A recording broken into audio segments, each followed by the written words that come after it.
We shall overcome. Deep in my heart, I do believe we shall overcome. Though I join hands so often with students and others behind jail bars singing it, we shall overcome. Sometimes we've had tears in our eyes when we joined together to sing it, but we still decided to sing it. We shall overcome. No, before this victory is won, some will have to get thrown in jail some more, but we shall overcome.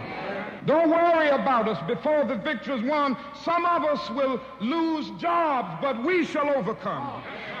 Before the victory is won, even some will have to face physical death. But if physical death is the price that some must pay to free their children from a permanent psychological death, then nothing shall be more redemptive. We shall overcome. Before the victory is won, some will be misunderstood and called bad names and dismissed as rabble-rousers and agitators, but we shall overcome. And I'll tell you why.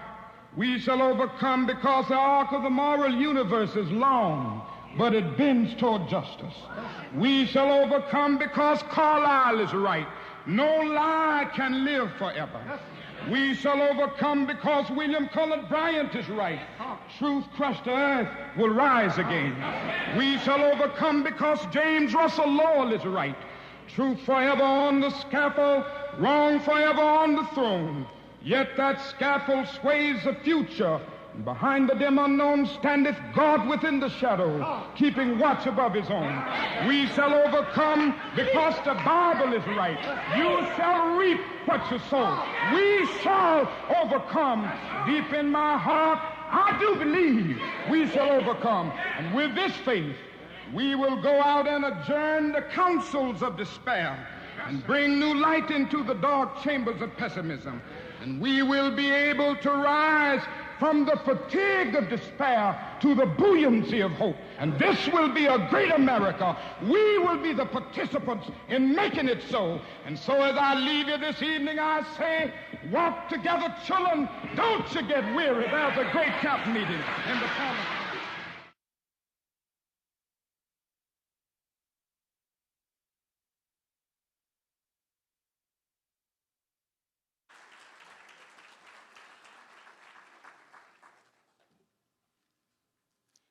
Good morning, everyone. How are you doing? Okay, you all sound like you had coffee. You're wide awake. That's awesome. So my name is NJ Mvondo. I am the chair of the Human Relations Commission. It is a great pleasure and honor to be spending time with you this morning. So after Dr. King's address, it is also my honor to introduce to you our city's mayor.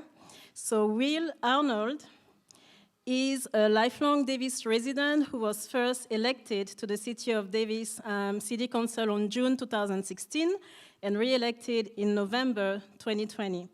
On June 3rd, Will was sworn in as the 42nd mayor of Davis. And then I'll let you in on a little secret. Will, forgive me, he's also an amazing singer, but he's not gonna sing today. Please help me welcome Mayor Arnold. Thank you.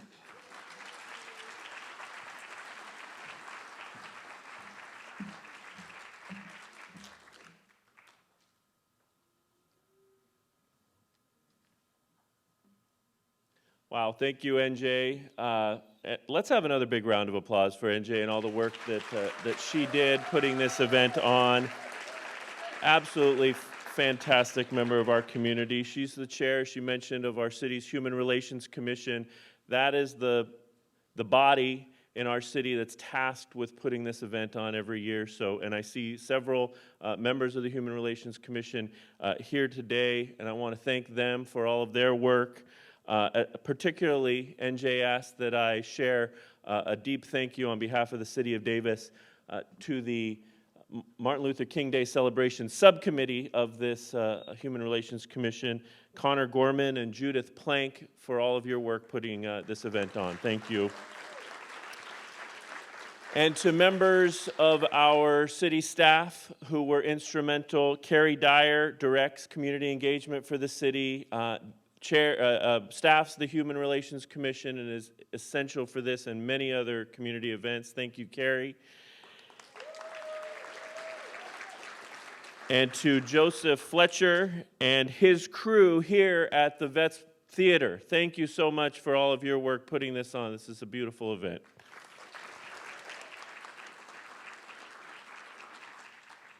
There's also a couple of folks, elected folks here who I'd like to recognize. My former colleague, former mayor, and now County Supervisor Lucas Frericks is here. Sheila Allen is here on behalf of Supervisor Jim Provenza. And my colleagues on the City Council, Council Member and former Mayor Gloria Partida, and Council Member Josh Chapman are all here. So thank you all for joining us.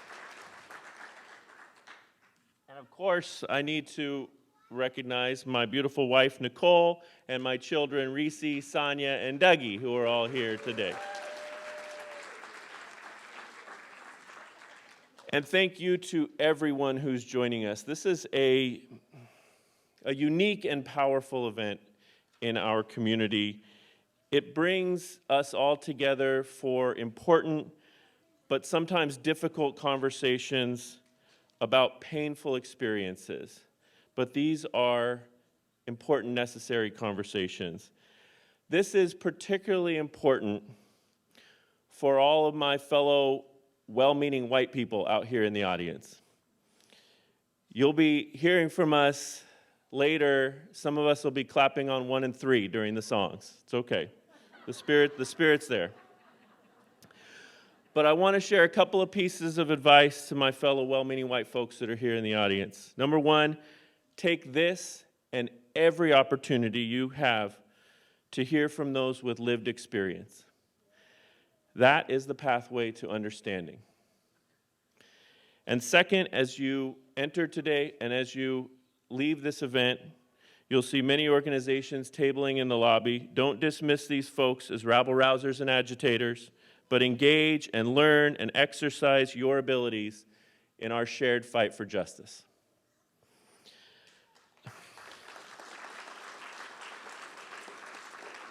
I know I'm not alone in feeling that the arc of the moral universe has been bending in the wrong direction of late. The fight to bend it back toward justice is our fight. We must be the participants in making it so. So thank you all for sharing this opportunity to be here, to share experiences, and to join together in this fight. With that, I want to thank once again those who are making this event a reality. And now I have the pleasure of inviting our next guest up here. Sokurai Minya Mukomi is the director of the Tessie Foundation, a nonprofit that seeks to advance the course of brown and black girls pursuing their education. Sokurai is also the president of Parents of African American Children in Davis and co-founder of Wild Women in Leadership Davis, and is a firm believer of the role of community in transforming the lives of minority kids. It's my honor to invite her to the stage now to perform the Black National Anthem.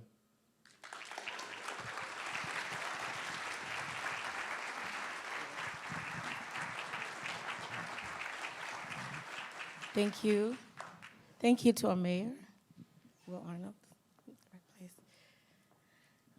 All right, how is everyone today?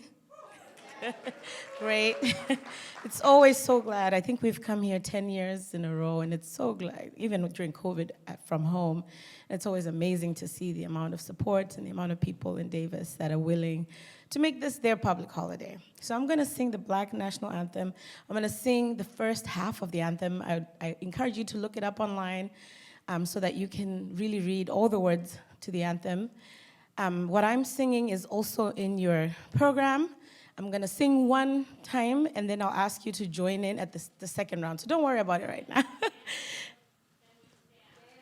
Oh, if you feel like it, yes, you can stand. Yes. Before we start, I wanted to ask the number one question that I hear people ask every single time. Why is there a Black National Anthem when we already have an anthem, a national anthem? Can anybody tell me? Any guesses? Yes. Well, let me see a non-black person answer that. Because I know you know. We want to know if everybody else knows. Anybody else? I do see any hands? Think about it. Why is there a black national anthem? There's somebody? Yes. Tell me, Judah.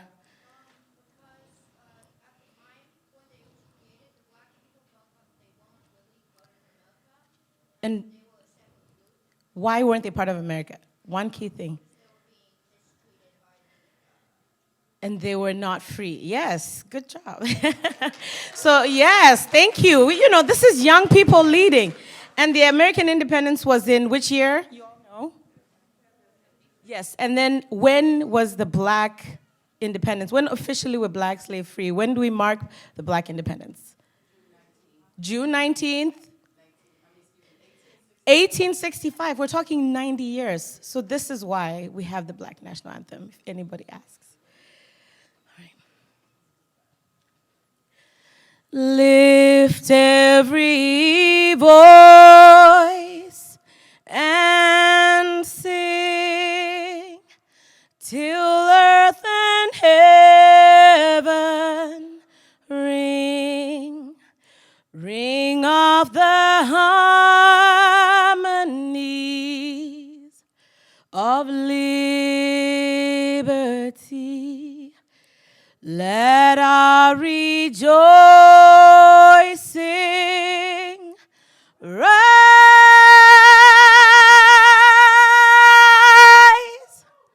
high as the listening skies. Let it resound loud as the rolling sea.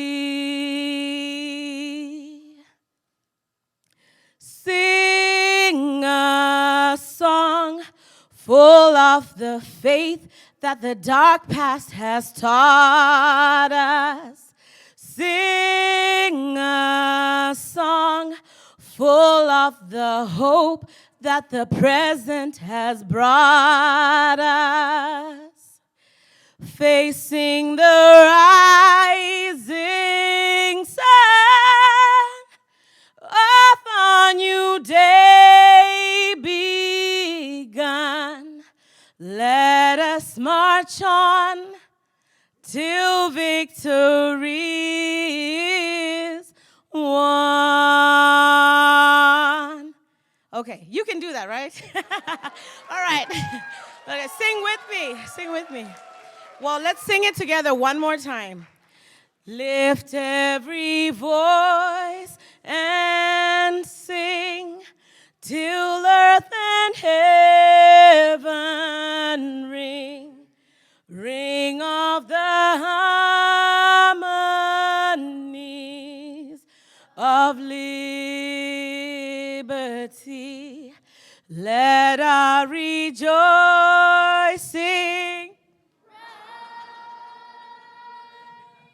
That's good. High as the listening skies. Let it resound loud as the rolling sea. Sing a song full of the faith that the dark past has taught us. Sing a song full of the hope that the present has brought us. Facing the rising sun of a new day begun. Let's do it loud. Let us march on till victory is won. Thank you.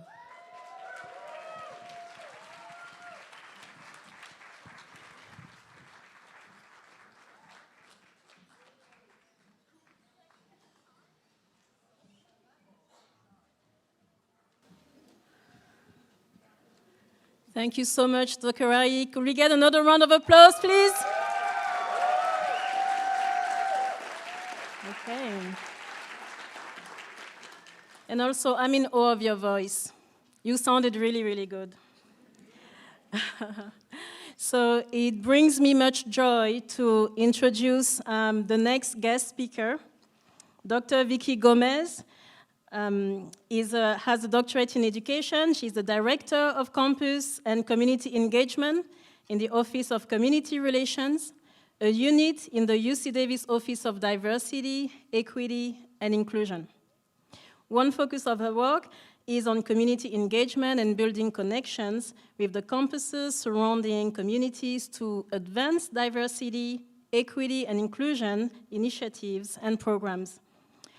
Dr. Gomez is a trained facilitator of restorative justice, racial healing, conflict resolution, as well as an instructor of diversity education. She is active in the national and community organizations where she provides leadership, presentations, and professional development on a broad range of topics. So in short, she's a champion of all of us and also a very fierce supporter of our local Juneteenth Festival. Please help me welcome Dr. Vicky Gomez. Thank you.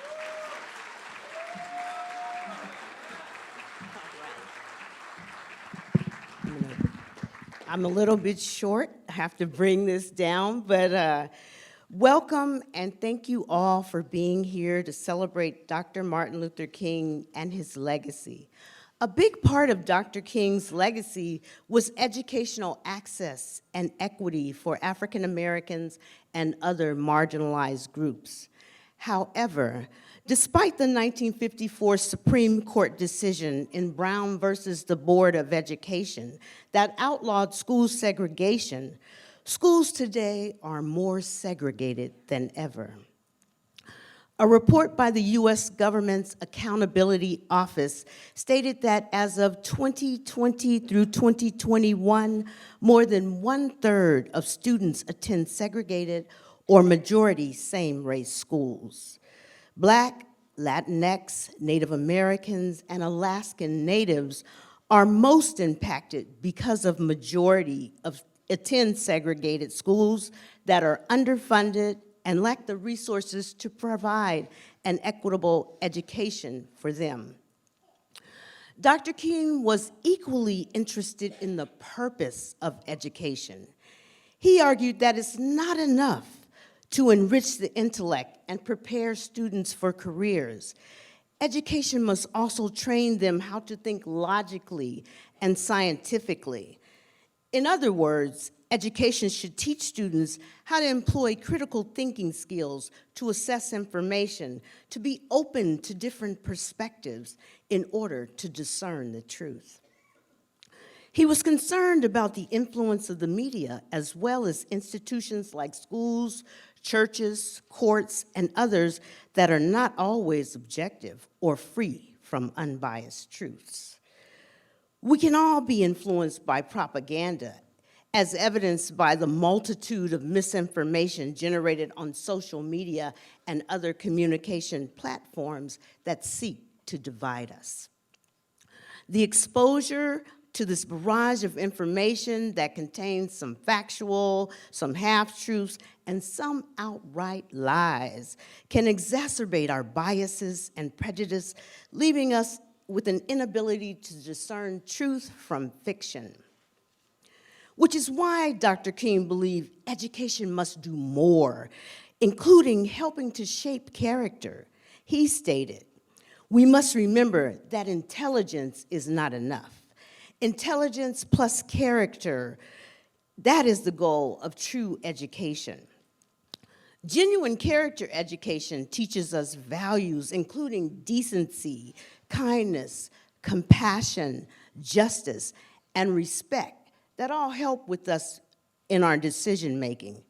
Therefore, the purpose of education is to foster intelligence by teaching students critical thinking skills to assess information, to build character that aids them in that decision-making that not only improves their lives, but improves the lives of others as well.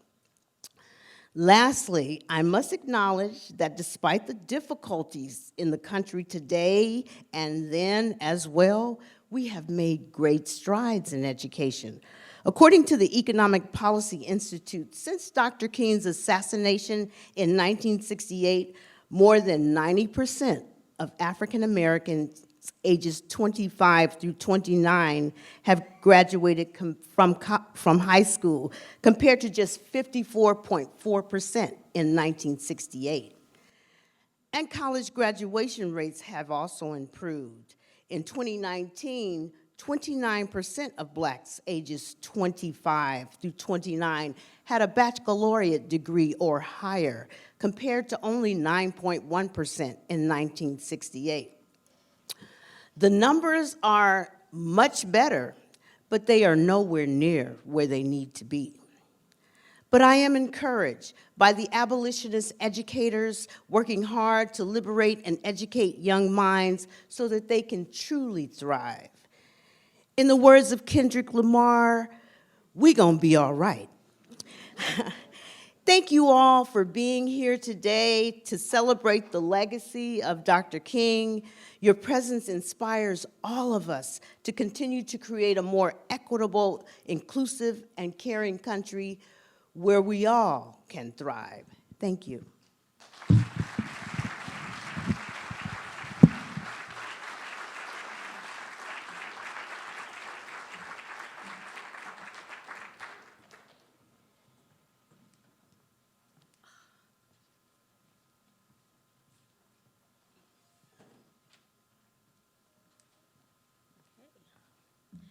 I like to keep the suspense going a little bit. That's why the double entrance. So, as you know, today's theme is It Takes a Community. You've already experienced it. You came as one community, and we thank you for that. It takes all of us to continue to uphold Dr. King's legacy. It took all of you to honor and sing together the Black National Anthem, and that was amazing. And as we just heard, it takes a community to ensure that all of our kids have access to a good education. With that, another aspect of Dr. King's legacy is also the place of the arts in activism, and I am very excited to introduce our guest speaker, our next speaker. So our poet laureate, Julia Levine, again, congratulations, Julia, for being our city's poet laureate. Julia is a longtime resident of Davis, an accomplished poet and clinical psychologist who is passionately committed to both poetry and reducing the impacts of global warming, as well as working towards ecological justice. She is a recipient of several honors, including receiving an Academy of American Poets Laureate Fellowship in 2022. Her project, Hope River, involves working with middle school students on balancing hope as it relates to climate change. A community-wide event will take place in March, so please be on the lookout for that. Help me welcome our Poet Laureate, Julia B. Levine. Thank you.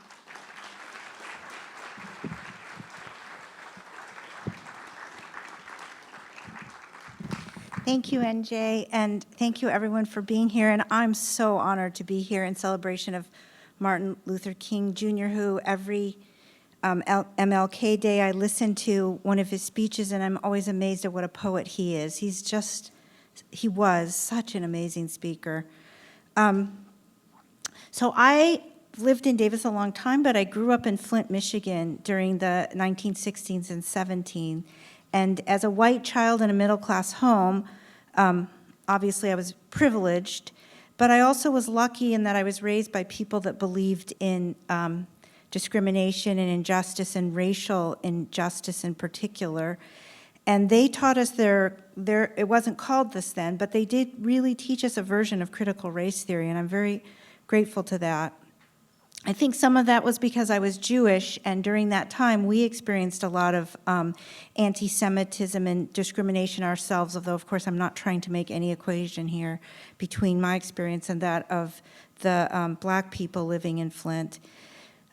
During 2020, very recently, there were the Black Lives Matter protests, and I tried really hard to learn how to be an ally. And all the things I read and saw, I wrote this poem in response to it. And just to ease your minds, I'm only going to read 2 poems, so it won't be very long. There's nothing worse than listening to poem after poem. So the title of this poem comes from something I'd read, and it's called Make of Me a Metaphor That Does Not Depend on Violence. Make of me a metaphor that does not depend on violence. In the summer of 1967, when I ask my father, why is Detroit on fire? And he answers, how would you feel if your sister lived in this house, but you slept and ate outside? But no one teaches us this is metaphor. Or why every morning we face the flag and the republic for which it stands, right hands on our hearts for liberty and justice for all. No one knows what liberty or justice means in April when Martin Luther King Jr. is assassinated. But in May, Mrs. McVannell hands everyone in 4th grade a block of slimy gray clay, and we slap and punch our fistful of earth until it's strong enough to survive. For weeks I live for that given hour. I disappear into my hands and reemerge as a god, ushering a mother and baby fox, a mother and baby owl, a mother and baby snake, while Elaine, who every day walks alone from the other side of town and is the tallest girl in class. Elaine, who always wears a skirt and sits with her hands in her lap at the playground's edge, the white yard duty, hurrying after me, whispering, go on now, play with your own kind. Elaine, who never speaks and will not answer when I ask if we can be friends, one day slips a small doe and fawn onto my desk. Because whiteness is not a metaphor. It is a killing thing, taught so quietly, so well, that at 9 years I formed predators out of clay, while Elaine, the only black girl in our class, makes for me, for all of us white kids, pray. Thank you.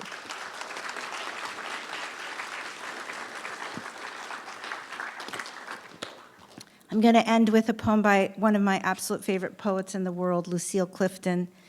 The late Lucille Clifton was a National Book Award winner for her selected poems, Blessing the Boats, and she was born in 1936 in Buffalo, New York, and she experienced a great deal of segregation, racism, discrimination, and yet her work emphasizes resilience, celebration, perseverance.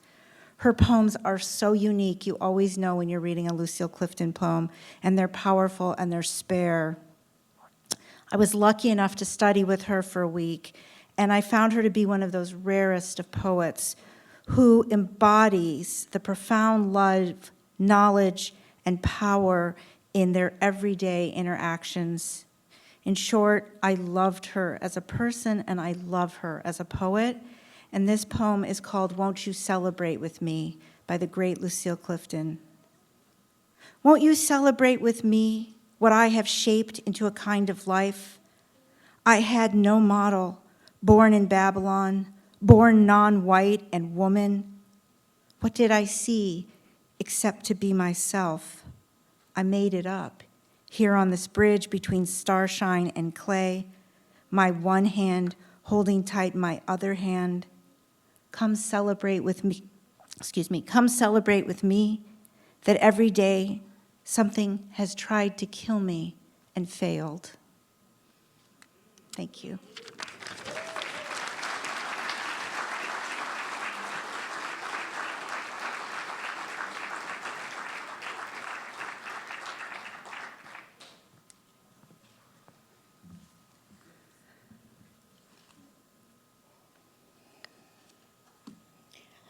I feel very tall suddenly. See if I can do something about that. Okay, it's better. Wow, I'm a bit speechless. Could we please have another round of applause for Julia? And I'll tell you why in a minute. Thank you.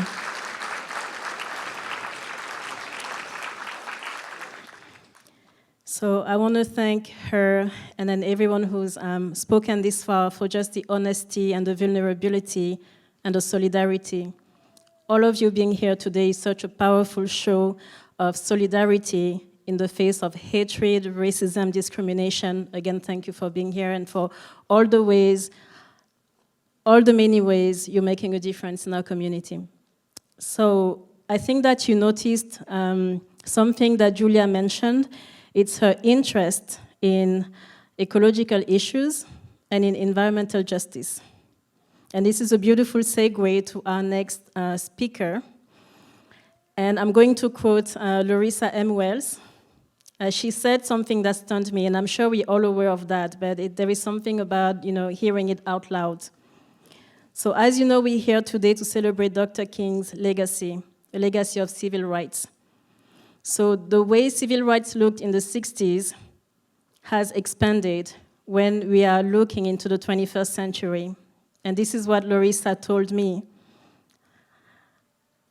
Environmental justice is a civil right. I'm going to let it sink for a second. So I am very honored to introduce our next speaker, Larissa M. Wells. She is an urban planner as well as a dynamic public administrator. She is the NAACP Environmental Justice Chair for the Sacramento Greater Region. She is a housing justice advocate. She's an educator. She's the owner of a nonprofit that focuses on equity policy. She has 2 masters in 5 different topics, and she's well-versed in leadership, strategic and long and short-term urban planning, data research, analysis, program assessment, project management, in planning policy development as it relates to DEI. So to anyone doing any type of policy work, community work, feel free to talk to her. She's always available. So again, please help me welcome Larissa M. Wells, NAACP representative today. Thank you.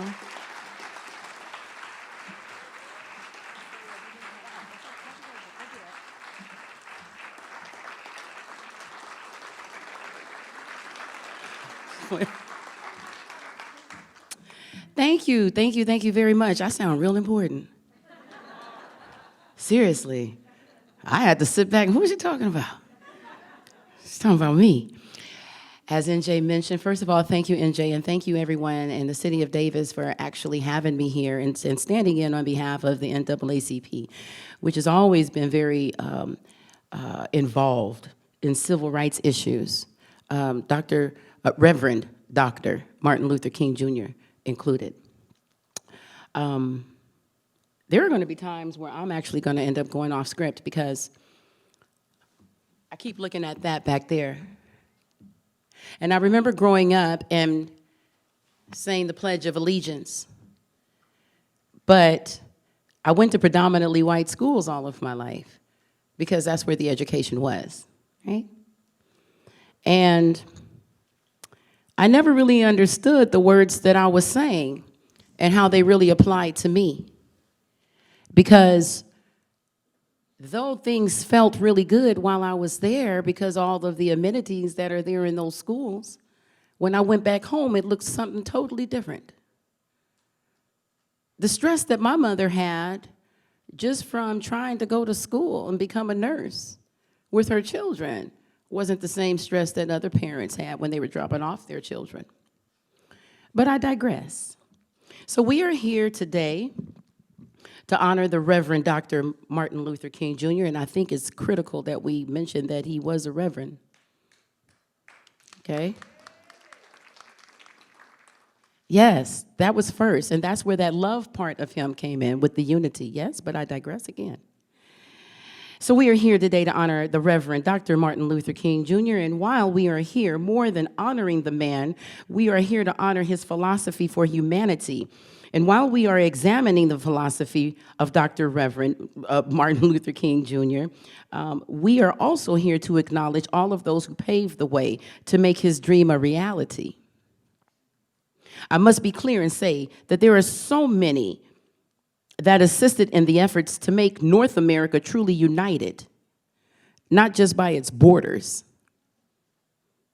but in the mindset and philosophy of humanity. However, 50 plus years later, we are still having to endure the atrocities of mankind toward mankind. Sorry, that gets me. That just gets me. So in order to understand why we are truly here today, I think it is of utter importance and significance to travel back in time, as the past is indeed the present. And the struggle continues. There is no difference, as I can visibly see, between the 1950s and 60s as we continue to struggle for the basic rights, such as voting. Why are people sitting at ballot boxes and waiting? Why are states not being held accountable for that atrocity? Because that's an atrocity. Sorry, not sorry. So as I said, there is no difference that I can visibly see between the 1950s and 60s as we continue to struggle for the basic rights such as voting, housing, landfills in black and brown communities, poor real estate, lack of home ownership, public education still going according to the systemic Carlisle school teaching. Our children are not able to say what they need to say without being sent to the principal's office and being suspended because you simply do not understand their vernacular. Well, why don't you just ask them? What do you mean? It's just that simple. Such simplicity for such complicated individuals. On April 4th, 1968, at the Lorraine Hotel, the Reverend Dr. Martin Luther King was murdered. He was murdered by the very thing that he fought against, violence. In the past few years, we have seen so much violence. What would he say today? We're not just seeing it here, we're seeing it all over the place, but let's continue to stay right here because this is where we reside. Why are we so afraid to listen to one another? And let me be clear on something. Equality does not mean that something is going to be taken away from anyone.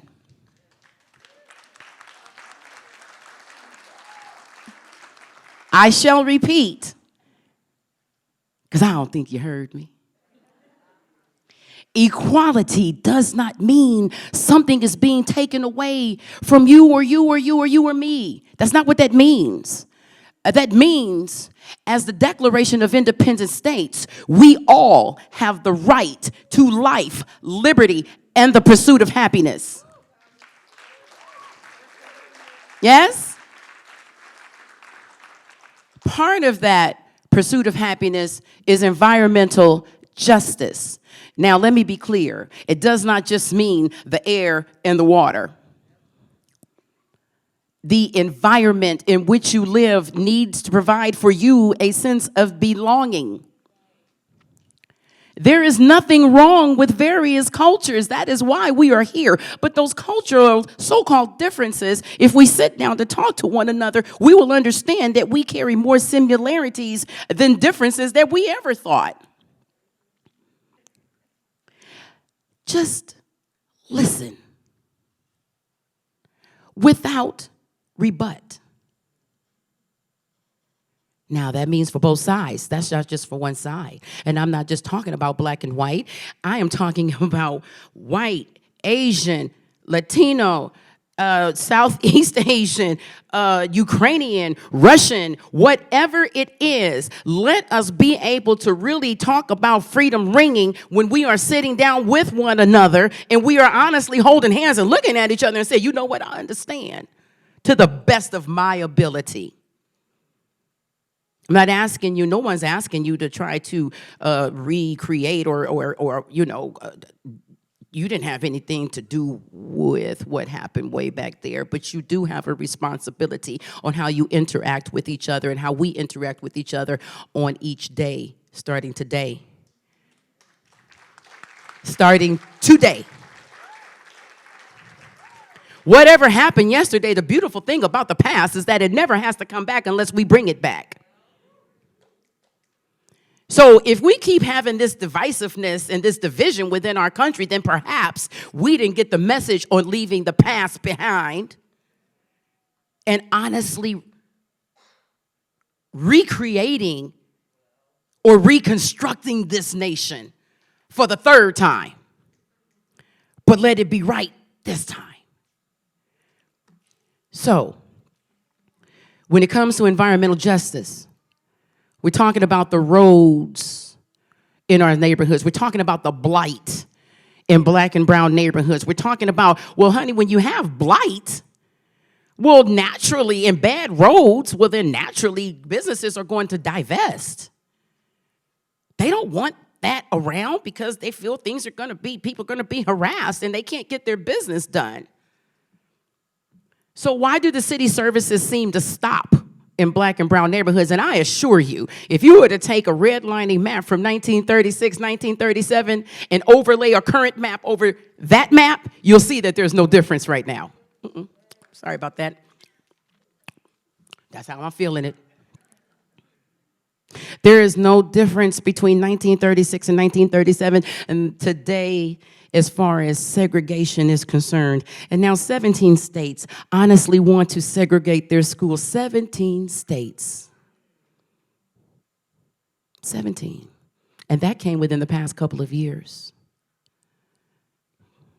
So, when it comes time for us to unite, we can start by uniting with saying if we are in the position and we need to hold government agencies and others and nonprofits and whomever else happens to be involved in receiving money, that these neighborhoods are honestly taken care of the way that every neighborhood is.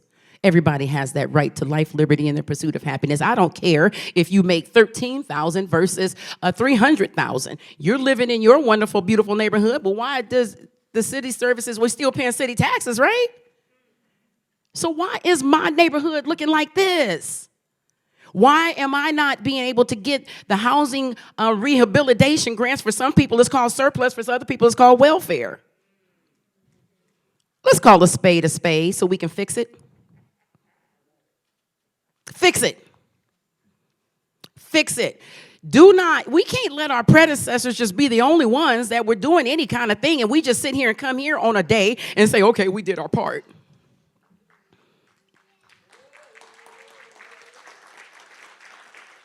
You didn't do nothing but show up at an event.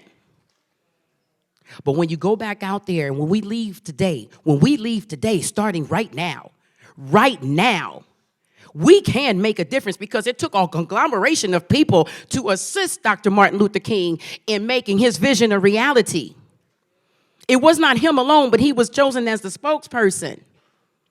He said, somebody got to do it. That came in December 5th, 1955. Okay? So we all have a job to do. So lastly, when it comes to our neighborhoods, we have the right to live in a crime-free neighborhood. But when you have poverty, concentrated poverty, because there are no jobs, this is no different than what Dr. Martin Luther King was saying. We need jobs. We are tired of not being. Let me tell you something. Why is it that you got to have 39 degrees in order to get the same promotion as your counterpart? Why is that? Unfortunately, as an African-American woman, the way I was raised is that I have to be 3 times better than my counterpart in order to have the same one opportunity. You know how tiresome that is? I'm tired, broke down. And as a result of such, I owe $169,000 in student loans. And I'm still not where I feel I should be. Because they won't let me. Think about that. We want to raise our children in crime-removed areas. We want trees. We really do want trees. You know, we want a nice river. You know. Anyway, I went way off script.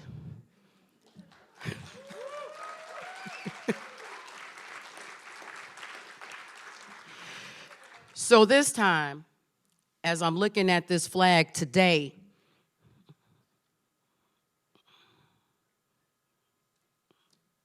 sorry.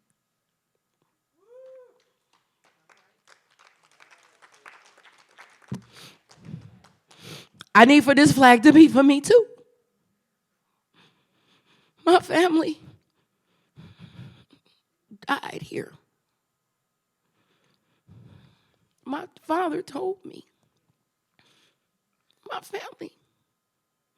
I have a picture of my great-grandmother I found in my grandmother's belongings when she passed, and she was born in 1862. I'm only 2 generations removed. This is real. We are people. We all experience the same thing: love, happiness, joy, peace, sorrow, death, life. We all experience the same thing. So let us have the same rights and the same quality of life as you and me. Let it begin. Let freedom ring now. Thank you.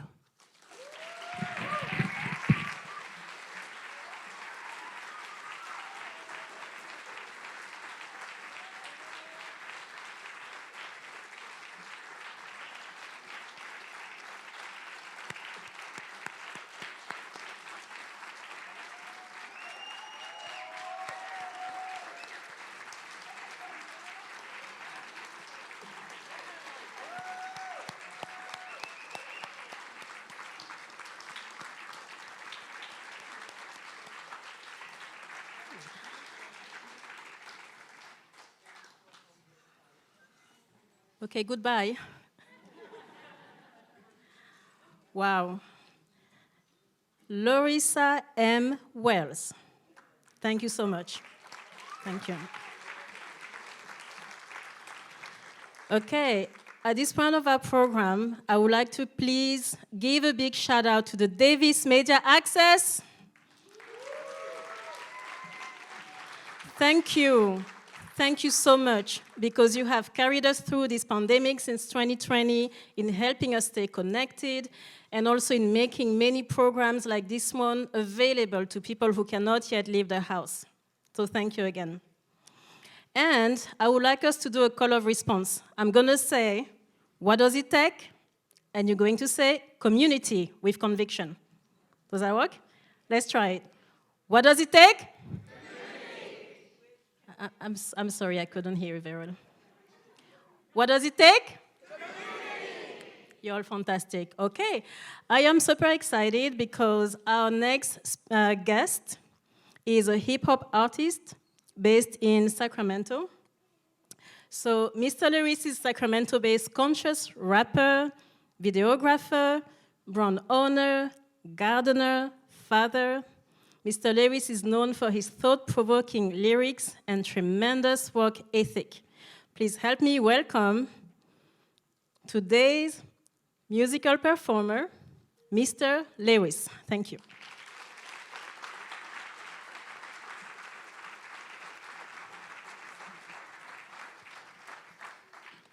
Hello, everybody. How you doing? How you feeling?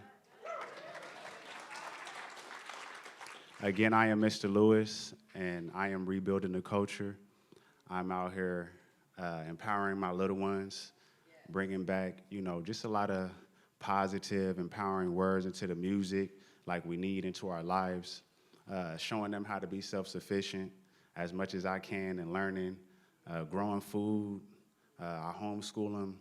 I really feel like the answers for a lot of our problems is to do for self, learn how to grow food, learn how to build, learn how to just take care of our communities the way that we want them to be, And with that said, I'm gonna do 2 songs for y'all. The first song is called Mansa Bubu Kari, and then the second song is called Keep It Simple, but I got you.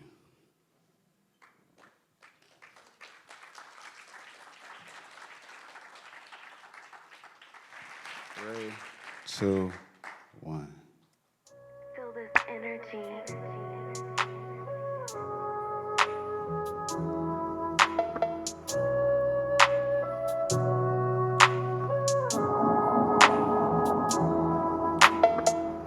Who am I? Who am I? This is for you and I. Who am I? Who am I? This is for you and I.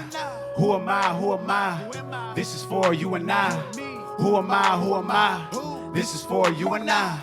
I was the one who discovered America way before the Europeans. A navigator and a ruler. I know that I did extraordinary things. I did. You gon' learn that the stories that they told us always wasn't what it seems. I was using all my power to search and explore the world by any means.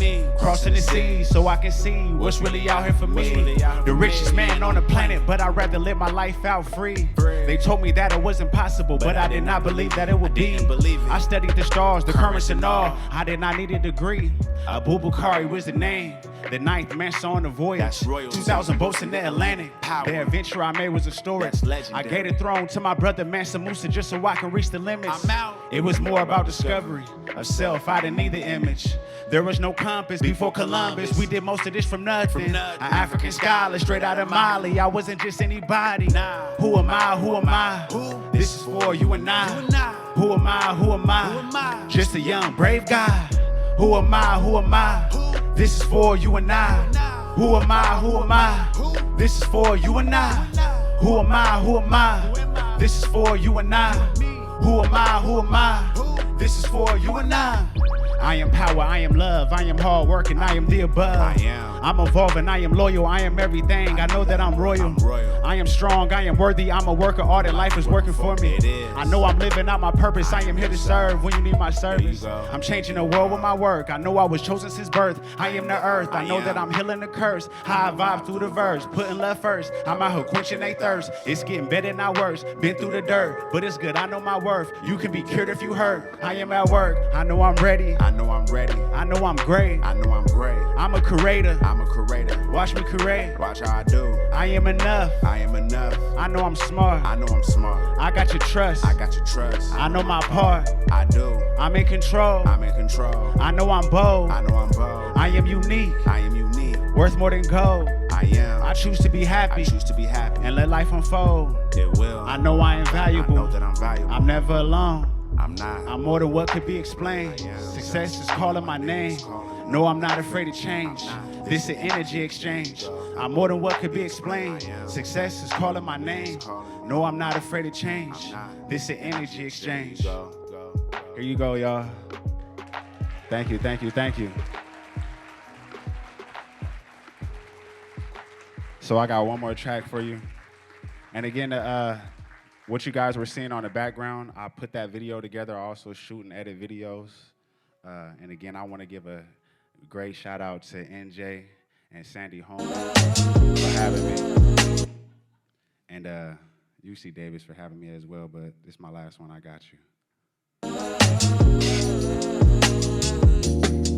Hard times won't last forever, just know that it's temporary. It's temporary. At least they don't when you know you're a visionary. It might be a little uncomfortable, but you can't be scary. You can't be scary. We've been here plenty of times, no need to worry. It's a phase that we gon' get through, but I know you're in a hurry.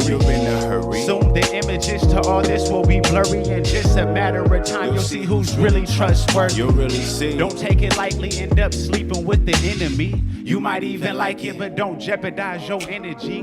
That's the way you end up out here somewhere you're not supposed to be. Sometimes we block our blessings, low vibrating with these frequencies. We could be doing more, but they not ready for it secretly. You never know. I'm just saying, better watch out who you kick it with. Yeah. We never see it coming till we're in the wrong predicament. I'm tired of dealing with it, it comes with a false imprisonment. If we gon' be around, then add some value to them sentences. We live in life. There's always more we could be doing. There's always more. If we got the power, we should use it then. I wanna see you shine, I know we both can win. If it's finna benefit us, we should soak it in.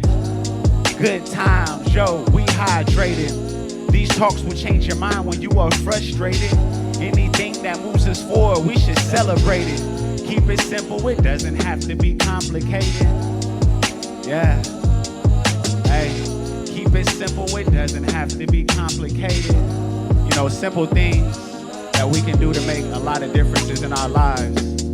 Thank you again. I am Mr. Lewis. Yes, yes. And I do have a table that's outside. I have a clothing line that I put together myself, God Mode and Goddess Mode. And I got some flyers and other things like that for you. But again, I appreciate you.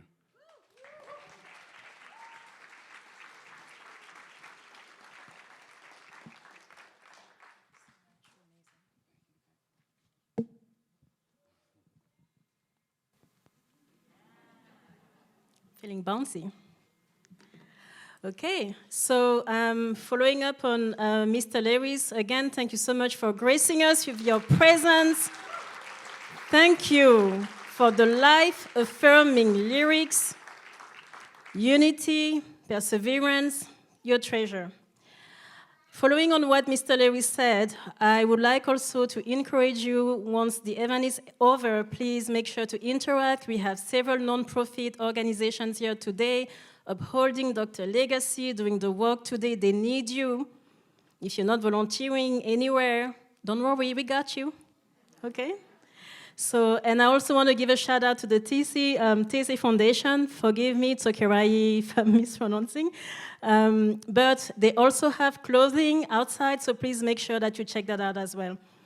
I am super excited because I feel like we've had such a diversity of people, experiences, and background, and the next speaker is going to even further elevate what the experience has been already.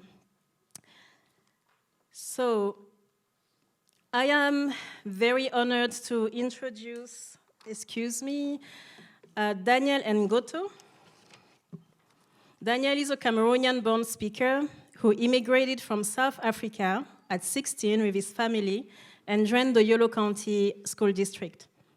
He joined the Yolo Ethnics Task Force soon after, when it was just a rough project, and then was recruited in the Yolo Ethnic Studies Academy, and he's now one of the leaders of that organization, which is led by Professor Moreno, Emily Henderson of Acme Theater, and many more community leaders. In addition to his accomplishment, Daniel was very active as a Davis High School student. He was a high honor student. He was one of the leaders of the BSU, was actually leading it, and now he's studying economics, while still also working on many, many grassroots projects in improving our community and ensuring that our youth has a voice. Please help me welcome our very own Davis, I want to say raised, Daniel Ngoto. Thank you so much.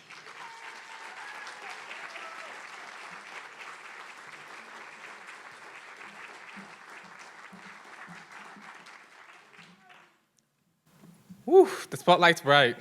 But I like it. I think I was made for it. Okay, so before I start, I'm gonna just give you a quick quote from Rolihlahla Mandela, or as you all know him, Nelson Mandela. Education is the most powerful weapon which you can use to change the world. And I'm going to speak to you today about the gatekeeping of education and the subsequent costs that it does when it economically withdraws a whole population outside of the economy. But I'm going to do so through storytelling. The first story is going to be about Rolihlahla Mafikizela Mandela, and so here it goes. There once was a boy born of a Xhosa chief who, in order for him to achieve, his father sent him off to go to school. Sold his gold, gave up his culture, in order to buy him the finest shoes he could. In African culture and spirituality, one's hair is the center of their existence because it's the thing that connects us to our ancestors, and it keeps us homogeneous and respectful of where we come from, who we are, and those who have led the way to who we can be. They cut his hair. On his first day of school, Rolihlahla was too hard to pronounce, so we all know him as Nelson. He gave up his culture, he gave up his identity. In order to exist in school, you can't be physically white, but you can get as damn near close to white proximity as you can. We stand up straight, our backs held straight. You look, you enunciate. Make sure you pronunciate. Make damn right that you do not accidentally say, "What up?" Ebonics doesn't go, so we're going to perform whiteness. The second story is going to be of me. On my first day of school, when I was 6 years old, my mom sat me down. Her message was, Daniel, you know, I know, we know. And if you know that conversation. The preparation that needs to be done for the battleground that I'm going to have to face as I sit in the classroom. My hair needs to be cut short because to grow an afro is to be political or to look unruly or to be distracting. I'm going to make sure I wake up at 5:30 for an 8:30 class. I wake up, I brush my teeth, I spend an hour picking out what I'm wearing. Does this look gang affiliated? Is this too different? How does this make me look in the guy behind me? On my first day of school, I wore a shirt that represents my culture. I'm exotic. I'm the topic of conversation. Where do you come from? What is that? Where is that? You speak such good English. I didn't know they spoke English there. You know what's the difference between those two stories? One's from apartheid South Africa. The other one is from 5 years ago. Martin Luther King said in his I Dream speech that he dreams of a day when black men and white men can be happy together, fight together, go to prison together. And overall, the theme was we're able to do things in an equitable way, where race is not seen as a hindrance, but simply a factor. Not something that is going to hold you back or accelerate you, but something that simply exists there as a simple part of you having hair. It's not a big difference. How can we say we have achieved his dream when I still live in a world that I'm not white, but I need to perform proximity to whiteness in order to be accepted in white adjacent spaces? In order for what I say to be seen as valuable, I need to prove I'm worthy. By simple virtue of being born black and having the unfortunate side effect of being born on planet Earth, there's a price for blackness. It means I need to prove to everyone I can speak 8 languages. I had a 4.7 when I graduated. I've gone to private schools. Yes, I'm illiterate also in other 5 languages, but the white kids don't need to do that. Their whiteness opens doors for them that my blackness will always have closed for me. And I need to constantly be proving on a daily basis that I am worthy of an existence, because my blackness is seen as something that deems me unworthy, otherworldly. So I always used to ask this question, why aren't there black kids in AP classes? I have black friends. It's okay, you can say it too, you have black friends. Some of the smartest people I know are black. But why aren't we in AP classes? When you go to college, they care if you were in AP classes. They care if you did dual enrollment. Why aren't black kids in those classes? I'll tell you. I don't want to be the topic of conversation when everyone snatches my paper away at me. It's like, you got a 96? They look at my grade, they look at me. Yes, Negroes can get 96s on a test. IQ is not related to my skin color. I do not want to be put in an environment where I have to constantly perform. Everyone talks about code switching. To be black is to be in a perpetual state of performativity. The only time we truly get to be ourselves is in our own heads. But even then, we don't even have emotional autonomy. Because in order for me to be deemed and valuable and to present the respectable Negro, I can't get mad. because I don't want to be a brute. I can't be too happy because I don't want to be making sure people think I use substance abuse. I don't want to be too sad. You know, hard background. His mom's probably a crack addict. I'm placid. I don't have emotions. Paint me as you want me, because the world is going to constantly digest me as so. So in order for me to survive, I need to be able to have a million coats. But what's the cost? My sanity. Junior year of high school, damn near suicidal. Yeah, I got a 1600 on my SATs. Nobody cares. He's a statistical outlier. No. I managed to survive all the hoops and obstacles you set aside for me that sadly my brothers and sisters were too smart to even dare trying, because it is hard. Do you want to wake up at 5:30 every morning to prep your clothing because you don't want to raffle the feathers of your teachers? Do you want to bite your tongue in your English class when you know damn well what that teacher just said was racist? Do you want to put your hand down in math class because you know if you pick up your hand, your calculus teacher's not going to answer you? That white boy who's being destructive in the background, he's going to be seen as being a revolutionary. But you asking a question, you're a troublemaker, so Negro, you better shut the hell up.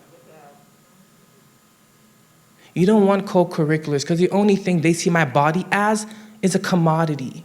I'm only good for you when I'm playing sports. My mind is not a sanctuary. You want to exploit my body. But what's different about now than it was in the 1600s? High school boys are selling their bodies to colleges, but these colleges don't worthy their minds. They don't even care about the fact that this is a person. It's a check for them. They're making money off of these black and brown boys' bodies, but they don't respect the sanctity of their minds, their intellect. So they spiral out of control. They drop out. But you hear them as statistics. You don't humanize their experience because you can digest us when we're a number. But to give us a story, to give us a face, oh no, that goes too close to home. That gives us humanity. Something that this world says our blackness is not worthy of. That's the real cost of education. Walking onto my high school campus, having the security guard follow me around, although he's seen me that entire year. But he's not following anyone. The only clubs that are trying to talk to me, it's the football coach, it's the track and field coach. They're not interested that when I was 14 in South Africa, I was debating with college students, no. They just see a body, a black body, that they can buck break and make money from. I have a $sign attached to me. And so do all those little black boys and girls. Why? Why is it that is so? Our parents do the best they can to protect us from this world, but even they can't. It is not just their job, it's yours, and yours, and yours. Because if this is a community, why don't you look out for me? Why was my 6-year-old brother having an identity crisis? Because nobody wanted to listen to him. He wasn't worthy of respect. At simple virtue of having the cost of blackness. And as a price, he got put into therapy. That didn't work. What would have happened if he would have spiraled? He would have just been another unharmed statistic, a number, No face. You don't care, unless it's a case. Let's make it Black Lives Matter. You act as if it just happened then and it hasn't been happening and it isn't stay happening. If Black lives really matter, prove it.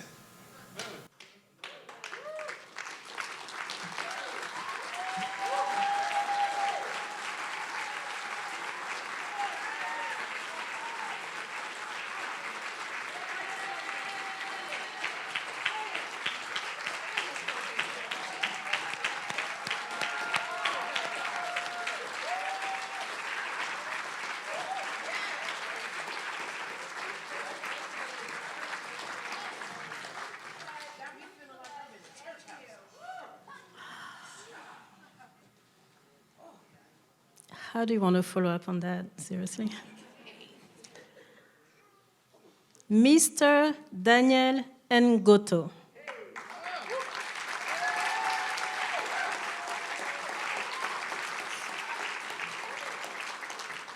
I want to thank you for your courage, and I want to thank you despite all of your experiences and pain and struggle for not being afraid to be in this world, to love us, to forgive, to fight back, to speak your truth, to create a pathway for other youth to be empowered to speak up. Thank you.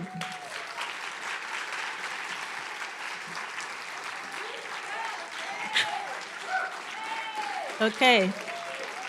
So with that, to all of us here, I have a question for you, and you know what's coming. What does it take? What does it take? Okay. What does it take? Yes. So, I am very excited to introduce another troublemaker. So, Rachel Fulp Cook is a partner in crime, I'm not afraid to say. She has lived in Davis with her husband David and daughter Audrey since 2011. Rachel has a professional background in public health and is active in the Davis civic and school communities.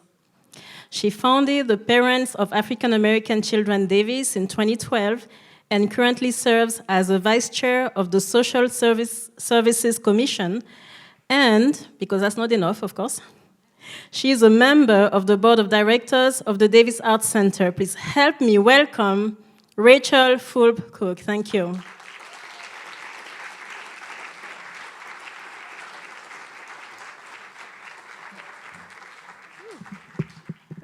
Good morning. I am so happy to have to go after that. Good times. Oh my goodness. Oh my goodness. Thank you, Mr. Daniel. Wow, you're an inspiration to us all. Okay.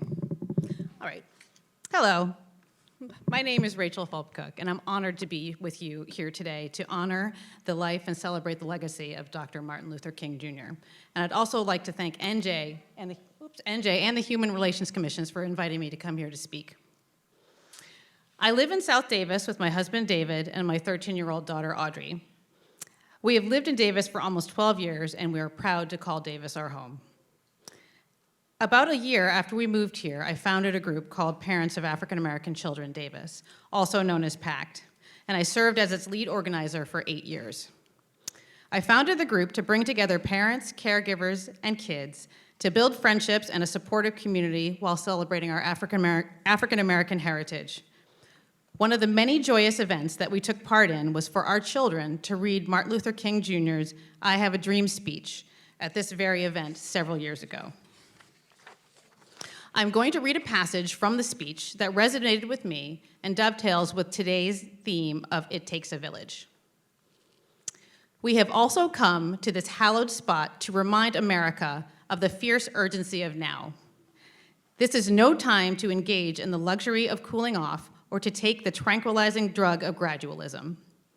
Now is the time to make real the promises of democracy. Now is the time to rise from the dark and desolate valley of segregation to the sunlit path of racial justice. Now is the time to lift our nation from the quicksands of racial injustice to the solid rock of brotherhood. Now is the time to make justice a reality for all of God's children. It would be fatal for the nation to overlook the urgency of the moment. I currently serve as the Vice Chair for the Social Services Commission here in Davis. In that capacity, the Davis City's Council goal that the Commission works most actively to support is to ensure a safe, healthy, equitable community. Specifically, we want to advance two objectives. First, to increase, maintain, and improve the supply of affordable housing.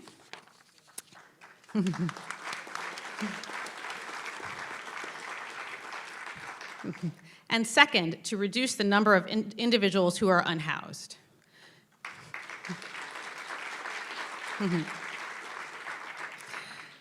Today, in celebrating the memory and legacy of Dr. Martin Luther King Jr., I would like to talk about how we, as a community, envision and address affordable housing in Davis. I believe that in order to reframe this discussion, we must embrace an abundance agenda. Simply put, we need more abundant housing, particularly affordable housing in Davis. In doing this, we will combat the problem of scarcity. More housing will benefit everyone in our community. Scarcity does not help our community in any way. In order to do this, we must mitigate fear. Opposition to growth runs deep.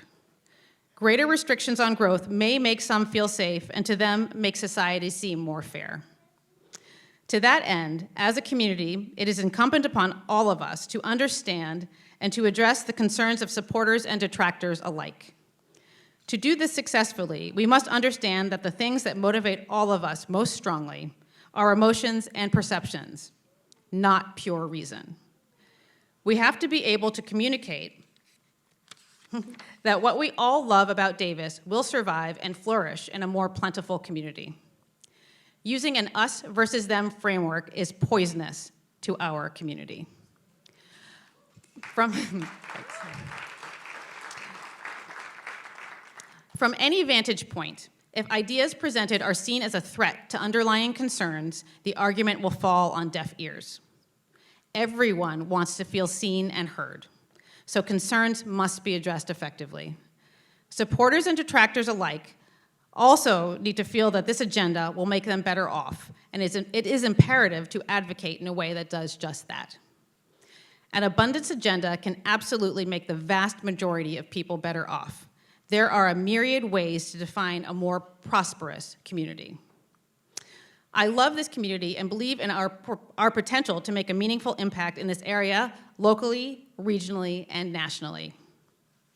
It takes a community to address the shortages in housing and affordable housing.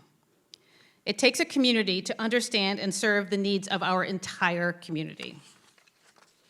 It takes a community to support the overall well-being of every individual and family in Davis. Because, in the end, when we all do better, we all do better. So what do we do next? To support and advance this work, our community must engage in meaningful and authentic partnerships to promote community engagement and dialogue, and to build community trust. What we must bring to the table is a dedication and a commitment to all of our residents. A refined and open mindset, and a diversity in perspective and experience, all in service to our community. This work is not intended to be and cannot be accomplished in one workshop. As a community, we must commit to ongoing work. These conversations are already taking place in Davis, which is critical. Fostering healthy relationships within and amongst community members will make all of us active stakeholders. Building community trust, addressing underlying concerns, and authentic engagement with community members will lead to a much strengthened community and one much more receptive to open discussion about issues. I will end with this. This is my favorite part of the I Have a Dream speech because it speaks to how we need to envision growth. Growth begets growth, as opposed to stagnation. And also, a special aside, this is the part of the speech that my daughter read at the event several years ago. So let freedom ring from the prodigious hilltops of New Hampshire. Let freedom ring from the mighty mountains of New York. Let freedom ring from the heightening Alleghenies of Pennsylvania. Let freedom ring from the snow-capped Rockies of Colorado. Let freedom ring from the curvaceous slopes of California. But not only that, Let freedom ring from Stone Mountain of Georgia. Let freedom ring from Lookout Mountain of Tennessee. Let freedom ring from every hill and molehill of Mississippi. From every mountainside, let freedom ring. And when this happens, and when we allow freedom to ring, when we let it ring from every village and every hamlet, from every state and every city, we will be able to speed up that day when all of God's children, black men and white men, Jews and Gentiles, Protestants and Catholics, will be able to join hands and sing in the words of the old Negro spiritual, and we can all do this together. Free at last, thank God Almighty, we are free at last. Thank you.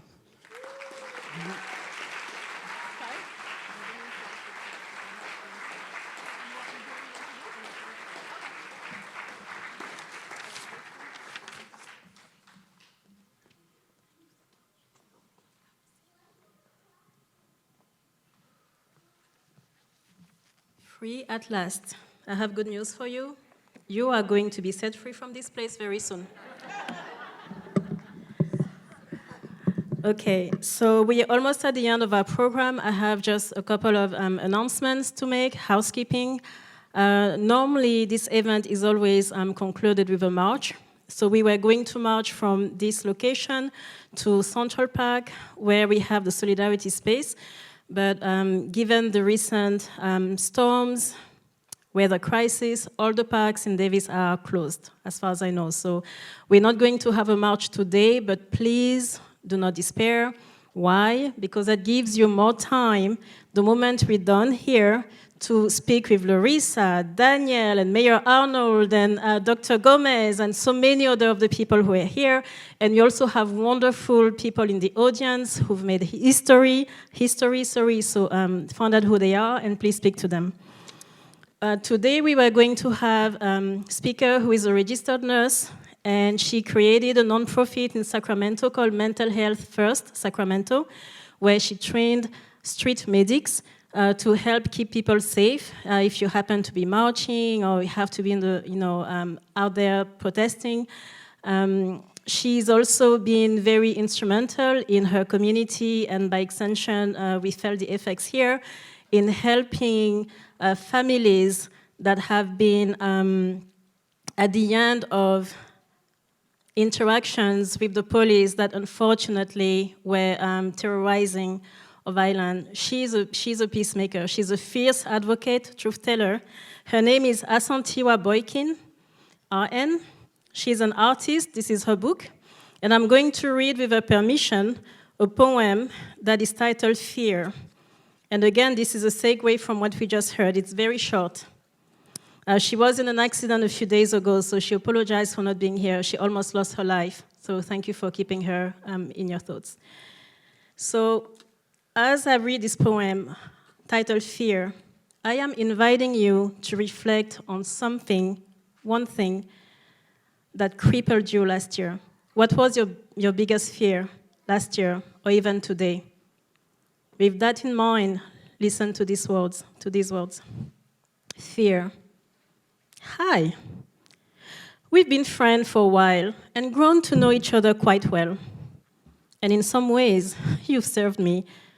But if we're honest, you've kept me stagnant, judgmental, and mostly towards the one I love. Self-doubting, self-hating, mistrusting, and suffocated. So here, now, is where we unyoke. I have spoken peace and love in your place, patience, acceptance, and integrity in your place. Though we both know you're not the type to just leave when you're told, we also both know that I am persistent.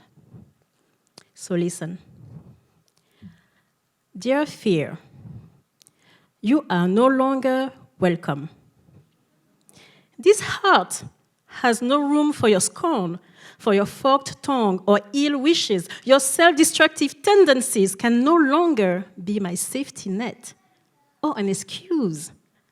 So please excuse me, but here, old friend, is where we part. So,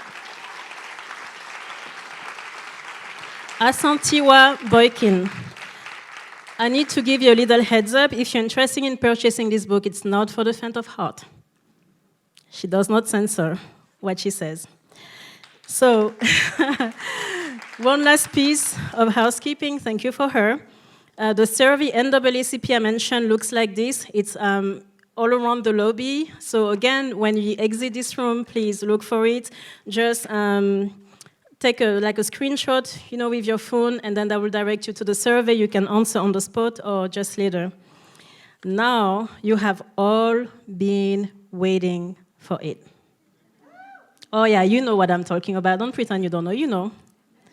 Because I'm about to introduce local celebrities. Oh yeah.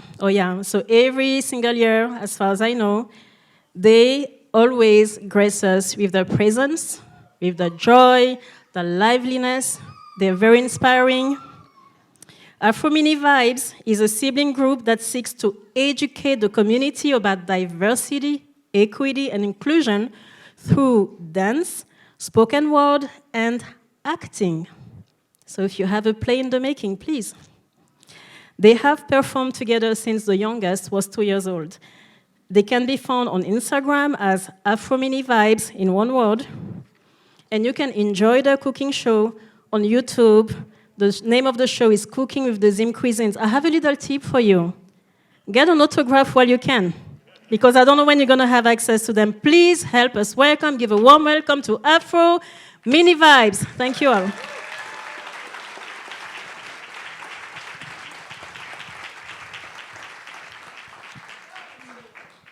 Hi, our names are the Afro Mini Vibes, and we're going to be doing 2 performances for you guys here in honor of Black Lives Matter. And we're also selling these shirts that my brother's wearing out at the back. Please support us. Thank you.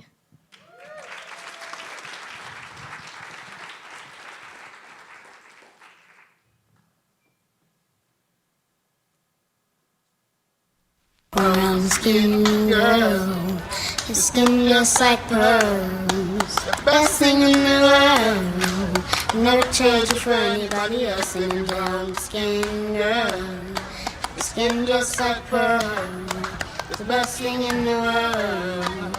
I never trade you for anybody else. Singing. She says she really grew up poor like me. Don't believe in nothing but the Almighty. Just a little jeans and a pure whitey. She never dreamed forever be nobody wifey. Yeah. She well, I mean, not pretty, but your heart is a miss. Play you like a villain cause she caught in a way. Tonight I am walking away. 9 to 5 mine and I grind, yeah. Tonight I might fall in love, depending on how you hold me. I'm glad that I'm calming down. Can't let no one come control me. Keep dancing and call it love. She fights it by falling slowly. If ever you are in doubt, remember what mama told me. Brown skin girl, your skin just like pearls. You're back against the world. I never trade you for anybody else. A brown skin girl, your skin just like pearls. The best thing in all the world. I never trade you for anybody else. Pose like a trophy when Naomi's walking. She need an Oscar for that pretty dark skin. Pretty like Lupita when the camera's closing. Drip broke the levee when my Kelly's rolling. I think tonight she might braid her braids. Melanin too dark to throw her shade. She minds her business and winds her waist. Go like 24K. Okay. Tonight I might fall in love, depending on how you hold me. I'm glad that I'm calming down. Can't let no one come control me. Keep dancing and call it love. She fighting but falling slowly.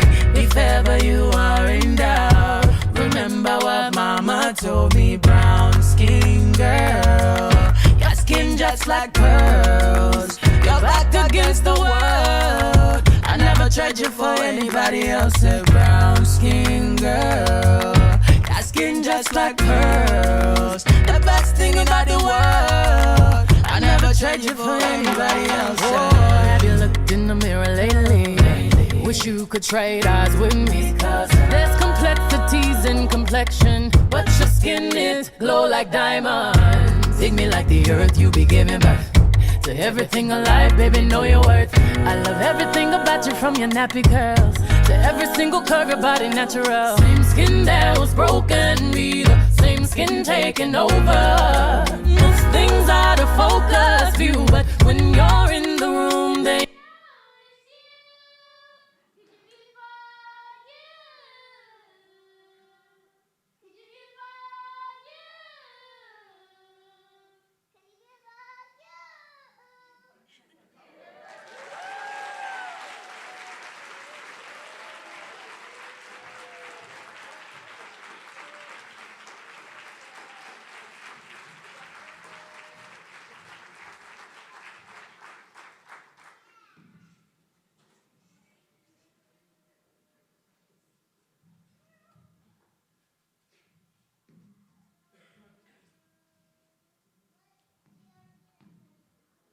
no woman, no cry. No woman, no cry. Hey, little darling, don't shed no tear. No woman, no cry. Good friends we have, and good friends we've lost along the way. In this great future, you can't forget your past. So dry your tears, I say.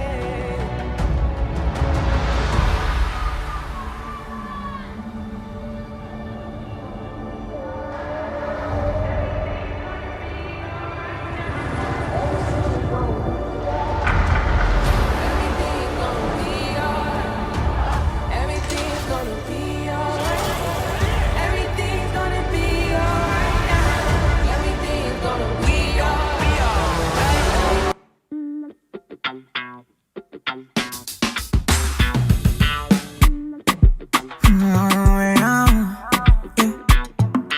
Bad man looking good in the bad man drip to the car. Sports cars parked on the right spot. Bad man slick and you know. Bad man looking good in the bad man drip to the car. Sports cars parked on the right spot. Bad man slick and you. Me got a girl on me bed right now. She says she no one leave. She tell me, Ruga, me I want to spend the rest of me life with you. Me say no shit. Oh Lord, fly you to Maldives for a day, then we fly back quick. Then we take a quick jet, fly straight to Paris. You fucking with the creme de la creme. Say she never seen a guy like me. Yeah, she confess. Say nobody hit it right like me. She confess. Bend down, get on your knees, girl, never digress. Ooh, she really wanna flex with me. She wanna break bread with me.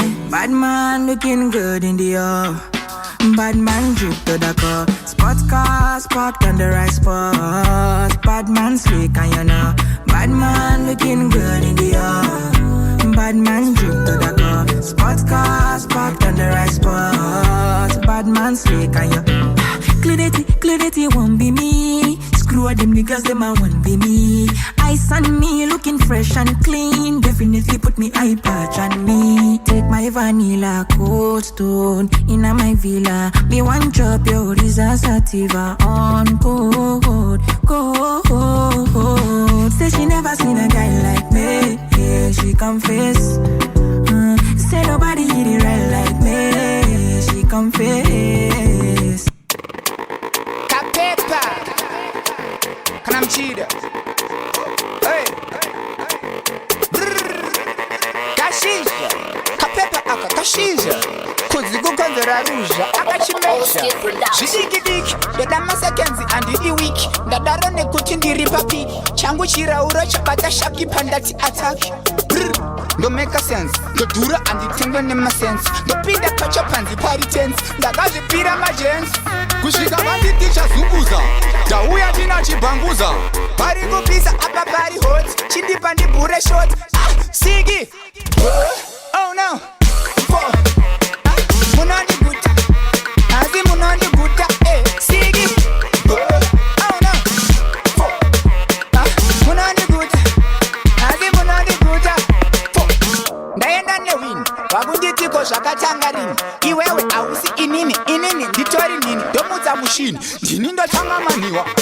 ndakura zvinotobohwa kwete zvemakuhwa chandakagara ndakohwa ndosaka nhasi charira chingoma charohwa chisunga dzisimbe ndati tifambe usazvirambe pandinojambisa vasingajambe pandinobhambisa zvisingabhambe panorira pembe siki oh no munondiguta nhasi munondiguta siki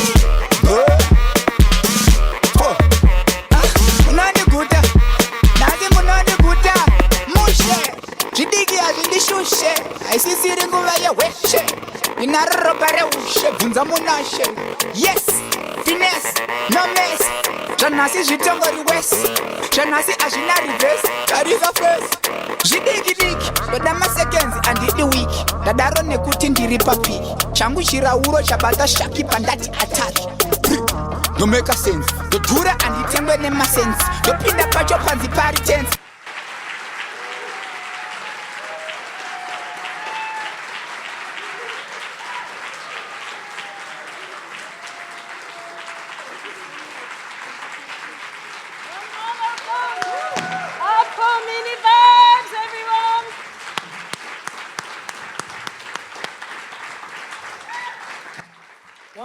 Wow. Okay, I have to tell you something. I've lost track of how many times you stood up today. That's wonderful. So let's hear it one last time. What does it take? What does it take? What does it take?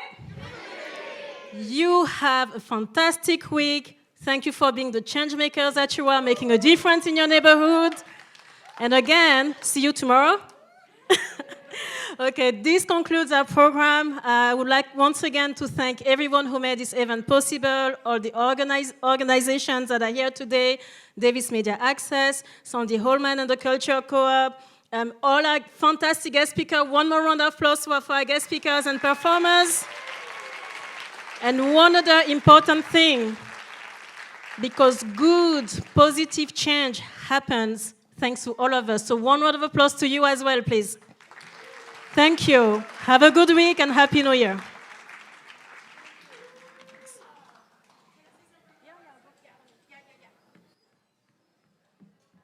Wait, hello. Before everybody goes, hello. Listen, remember that flyer and thank you, NJ, for letting me do this. Remember the flyer, the red one with the QR code that NJ had spoken about? I want to explain what that is quickly. That is called the J40 initiative from the Biden administration. And what that means is there are $3 trillion out there for disadvantaged communities. That J40, the 40, is 40% is mandated to go to these disadvantaged communities. I have already identified the disadvantaged communities in Northern California. All right? But we need the numbers, otherwise we're not going to get the money. So 40% of $3 trillion is $1.3 trillion. So did we not see all the trees uprooting? Now, this is not just for people of color. This is everybody. All right? Homeless people died because trees were uprooted and fell on them. People's houses were caved in. Our roads are messed up. Sinkholes. We need this money, but if we don't have the numbers, we're not going to get it. That's $1.3 trillion. Finally. So if we're talking about this day, please, all you got to do is scan your phone on the code outside. You'll see them, all right? Please help this money so that we can help these communities. I no longer live in one, but that doesn't mean that I don't know what it feels like. Okay? Can I get your support? Come on, y'all. Get your support. Get the clicking. Click, click, click, click, click. Thank you. Oh, I love you guys. I really do. Thank you.